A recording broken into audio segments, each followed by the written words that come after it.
कारण ହେଉଛି ସୁଖର ଆଶା। ଯେତେବେଳେ ସେହି ଆଶାଟି ପୂର୍ଣ୍ଣ ହୁଏ ନାହିଁ ଡିପ୍ରେସନରେ ଚାଲି ଯାଆନ୍ତି। କିନ୍ତୁ ଆମକୁ ଜାଣିବା କଥା ଯେ ଆମ ଶରୀର ଭିତରେ ଏଭଳି ଏକ ତତ୍ତ୍ୱ ଅଛି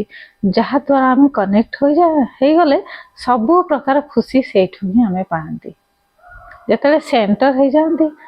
ଏମିତି କୌଣସି ଜିନିଷ ନାହିଁ ଯାହା ହାସିଲ କରି ନପାରିବେ। ତେଣୁ ସଫଳତାର ଚାବିକାଠି ଆମ ଭିତରେ ହିଁ ଅଛି। ଆମେ ତାକୁ ଖୋଜି ପାଉନେ, ବାହାର ବ୍ୟକ୍ତି ବସ୍ତୁ ଏବଂ ପରିସ୍ଥିତି ଉପରେ ହାସଲ କରିବା ଉପରେ ଆମେ ନିଜର ସଫଳତାକୁ ଯୋଡ଼ି ଦେଇଛେ। ତେଣୁ ଗୋଟିଏ କାର୍ଯ୍ୟ ଯେତେବେଳେ ସଫଳ ହେଉନାହିଁ ହାତ ଛଡ଼ା ହେଇଯାଉଛି, ଡିପ୍ରେସନର ଶିକାର ହେଇଯାଉଛନ୍ତି। ମନରେ ଏପରି ଏକ ସମୟ ଆସେ ଯେତେବେଳେ ସବୁ କିଛି ବେକାର ଲାଗେ, କିଛି କାମ କରିବା ପାଇଁ ଇଚ୍ଛା ହୁଏ ନାହିଁ ଏବଂ କୌଣସି କାର୍ଯ୍ୟରେ ଇଣ୍ଟରେଷ୍ଟିଂ ହୁଏ ନାହିଁ।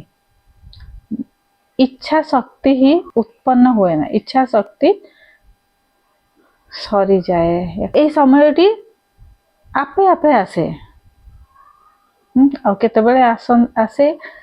ତାର କୌଣସି ନିର୍ଦ୍ଦିଷ୍ଟ ସମୟ ନୁହଁ। ଏ ବିଷୟରେ ଶୁଣିବା ଏବଂ ଜାଣିବା ହେଉଛି ବହୁତ ଆବଶ୍ୟକ। ଜାଣିଲେ ଏବଂ ଶୁଣିଲେ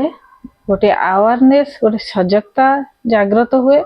ତେଣୁ ତାର ପ୍ରପର ଟ୍ରିଟମେଣ୍ଟ ଆମେ କରିପାରନ୍ତି ନା। ଏସବୁ କାହିଁକି ହୁଏ? କୌଣସି ଜିନିଷରେ ବହୁତ ଆଶା ରଖିବା, ଯେତେବେଳେ ଅତ୍ୟଧିକ ଆଶା ଆମେ ରଖୁଛେ ଏବଂ ସେ ଜିନିଷଟି ମିଳୁନାହିଁ, ବିଫଳତା ହାସଲ କରୁଛେ, ସେତେବେଳେ ଡିପ୍ରେସନ ଅନୁଭବ କରୁଛେ। ଆମେ ଜାଣିପାରୁନାହାନ୍ତି ଏବଂ ସେ ମୁହୂର୍ତ୍ତରେ କେହି ଜାଣିପାରିବେ ନାହିଁ। ଧୀରେ ଧୀରେ ଧୀରେ ଧୀରେ ମାଇଣ୍ଡ ଡିପ୍ରେସନ ଆଡ଼କୁ ଗତି କରିବ। କୌଣସି ଜିନିଷ କରିବାରେ ଇଚ୍ଛା ହେବ ନାହିଁ, ଦୁନିଆରେ କିଛି ବି ଭଲ ଲାଗିବ ନାହିଁ, କୌଣସି କାର୍ଯ୍ୟରେ ମନ ଲାଗିବ ନାହିଁ। ଯେତେବେଳେ ବିଫଳ ହେଇଯାଆନ୍ତି ଏବଂ ଜାଣିପାରନ୍ତି ଯେ ସେ ଜିନିଷ ମୋତେ ଆଉ ମିଳିବ ନାହିଁ, ମୋର ହାତରୁ ପଳେଇଲା, ସେହି ସମୟରେ ହିଁ ଡିପ୍ରେସନ ଅନୁଭବ କରନ୍ତି। ଏହି ଭିଡ଼ିଓରେ ଆମେ ଆଲୋଚନା କରିବା ଡିପ୍ରେସନ ଉପରେ ଏବଂ ତାର ନିଜାତ ପାଇଁ ଆମେ କ'ଣ କରିବା। ଯୋଗ, ପ୍ରାଣାୟାମ ଏବଂ ଧ୍ୟାନ ମାଧ୍ୟମରେ ବହୁତ ସରଳ ଉପାୟରେ ଆମେ ଡିପ୍ରେସନକୁ ମୁକ୍ତ ହୋଇପାରିବା। ମୁଁ Sushma Pal, yoga meditation teacher, spiritual teacher, Sudarshan Kriya teacher and Art of Living teacher. Channel नुआ अच्छे तो सब्सक्राइब करदे और अधिक रु अधिक वीडियोटी को शेयर करेंगे। ये डिप्रेशन बाहर हेले सुदर्शन क्रिया आपण मानक बहुत हेल्प करिवो। 4 दिन कोर्स आपण माने जॉइन करेंगे, लिंक सेंड करा हबो। से लिंक थ्रू रे आपण माने online happiness programme, meditation and breath workshop जहाँ कह जाए ता जॉइन करि परिबे। कौन से विषय रे बहुत सुख पाइबार आशा किंबा कौन सी विषय रे अत्यधिक लालसा मन रे जागृत हो जावा, से जॉब रिलेटेड होना कहीं कि रिलेशन रिलेटेड होना कहीं कि कौन सी भी विषय रे जीवन में जिते अत्यधिक आशा रखुचंती एवं बहुत अटैच हो जाउछन से विषय रे, एटा मते दरकार, एहा न मिलले मो जीवन ही विफल, एभली स्थिति जिते मन रे आसुची तो जिते से जिनसटी हासिल हो पारुनी किंबा से जिनस लगुच आम हाथरू से पलैला, हाथ छड़ा हो गला, से डिप्रेशन में पलाउछंती। समय रे यह गोटे कॉमन प्रॉब्लम देखा देइछि।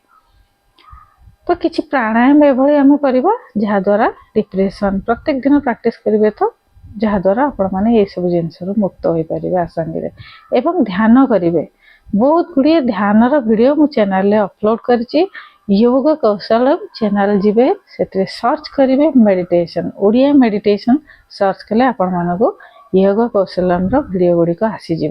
से मेडिटेशन गुड़िक प्रत्येक दिन आपण माने करेंगे सकाळे। ता पूर्वर कौन कौन प्राणायाम करेंगे ताहा आज जानिबा, तो बहुत इजीली आपण माने डिप्रेशन बाहर को बाहर पारे।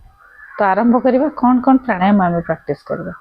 प्रथम तो कपालभाति प्राणायाम करेंगे। जो मानकर लो बीपी अच्छी, हाई बीपी अच्छी, से माने बहुत स्लो रे धीरे धीरे करेंगे एवं प्रथम 5 ରୁ 10 काउंटिंग करेंगे, बहुत जोरे करेंगे ना। अन्य माने केवल करेंगे मुझे जन दूसरी बहुत गुड़े वीडियो रे कपालभाति उपरे मु कहिछि एवं तार बेनिफिट्स उपरे कहिछि। आज किभली करेंगे आपण माने जानतु। कौन भी आसन सरल सुखासन में बसीजे और दो हाथ को ओपन करी रखिए एभली भाव में आखि बंद करेंगे स्पाइन को सीधा रखिए नॉर्मल श्वास भीतर को नेबे एवं फोर्सफुली श्वास को बाहर करेंगे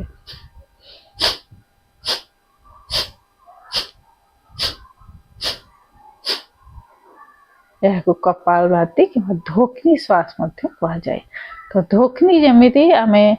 आंच को बढ़ावाई हेले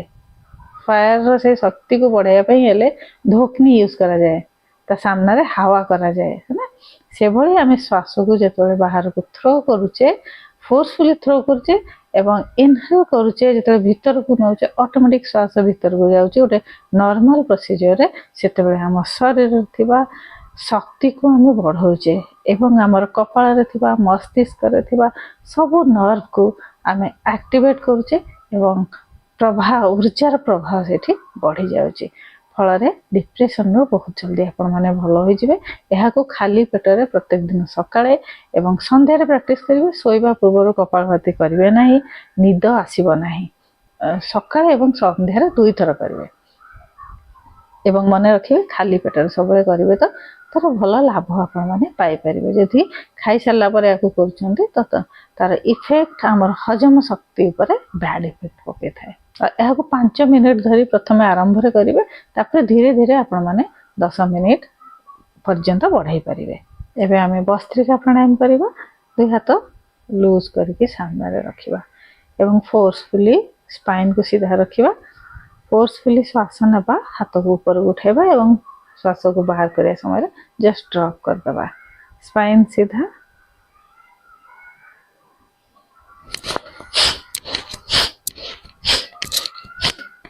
प्राणायाम आपण मैंने 20 टाइम्स करेंगे एवं 3 थर करेंगे जो मानकर कौन सर्जरी अच्छी किंबा जो पेटर सर्जरी गर्भवती महिला एवं हार्ट सर्जरी एवं हृदरोग जो मानकर अच्छी से माने प्राणायाम को प्रैक्टिस करेंगे ना एवं आम करवा नाड़ी शोधन प्राणायाम जहाँकि समस्ते करेंगे यही प्राणायाम को समस्ते करेंगे छोट आरंभ करे बड़ पर्यंत बहुत स्लोली श्वास नेबे एवं स्लोली श्वास को बाहर करेंगे करवा अनुलोम विलोम एवं आम करवा अनुलोम विलोम यही प्राणायाम को समस्ते करेंगे आम धीरे धीरे आखि बंद करवा स्पाइन को सीधा रखा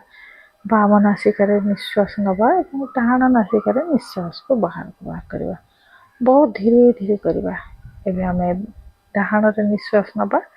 एवं बाम नासिकार बाहर करवा एभली धीरे धीरे आपण माने यही प्राणायाम को मध्य 5 मिनिट प्रैक्टिस करेंगे एवं नेक्स्ट प्राणायाम आमर होची नाड़ी शोधन चीन मुद्रा करेंगे बाम हाथ रे एवं दुई आईब्रो मझी रखा आमर middle finger and second finger तर्जनी मध्यमा दुई आईब्रो मझी बाम नासिकार श्वास ने डाहाण नासिकार बाहर करेंगे बाम नासिका को बंद रखिए डाहाण नासिकार श्वास ने बाम नासिकार बाहर करेंगे डाहाण नासिका को बंद रखिए ये थिला गोटे राउंड एभली आपण माने 7 राउंड कंप्लीट करेंगे बहुत धीरे धीरे करेंगे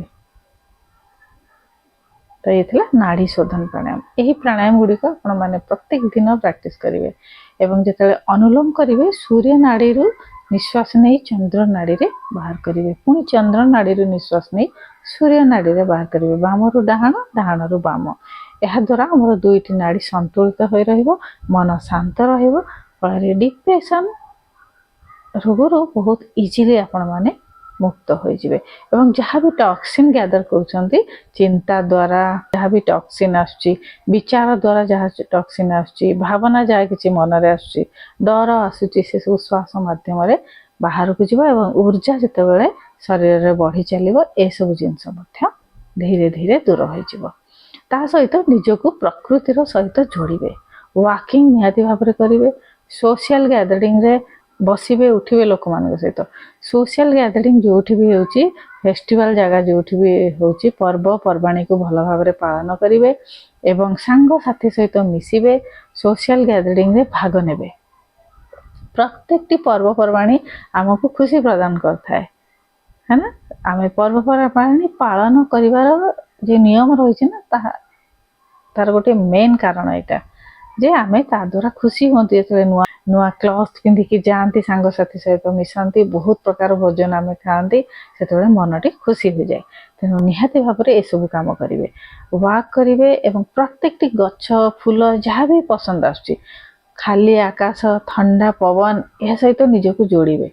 जाकि चुपचाप बसी से सब जिनस को देखिए जदि पारुछंती तो समुद्र नदी झरणा पोखरी कूल रे जाई बसिबे एवं शांत भाव में से जिनस को देखिए ता फल आमर मनटी हिल हो जाए नूतन ऊर्जा मन रे आस्ता है शक्ति से ही आस्ता है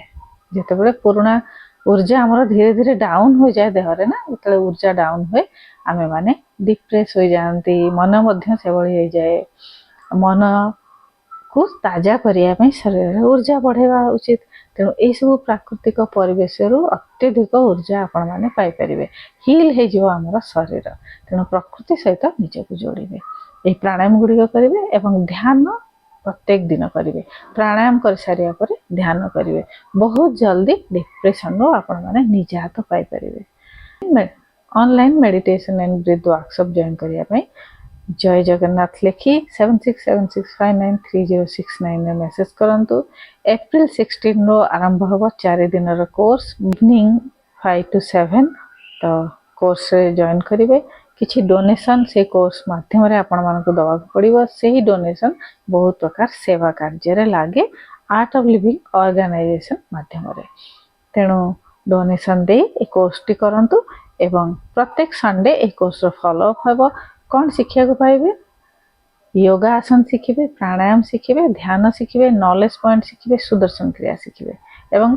केवल से 4 दिन रे कोर्स समाप्त हुए नहीं प्रत्येक संडे आपण मानको फॉलो अप करा जिवो घरे केवल प्रैक्टिस करिवे ताहा मध्य कुहा जिवो। Stay healthy stay happy. प्रत्येक वीक रे मु Sunday Thursday Friday Saturday video upload करे मॉर्निंग 7 o'clock वीडियो गुडी को देखिबे अधिक शेयर करिवे एवं चैनल को सब्सक्राइब कर देबे।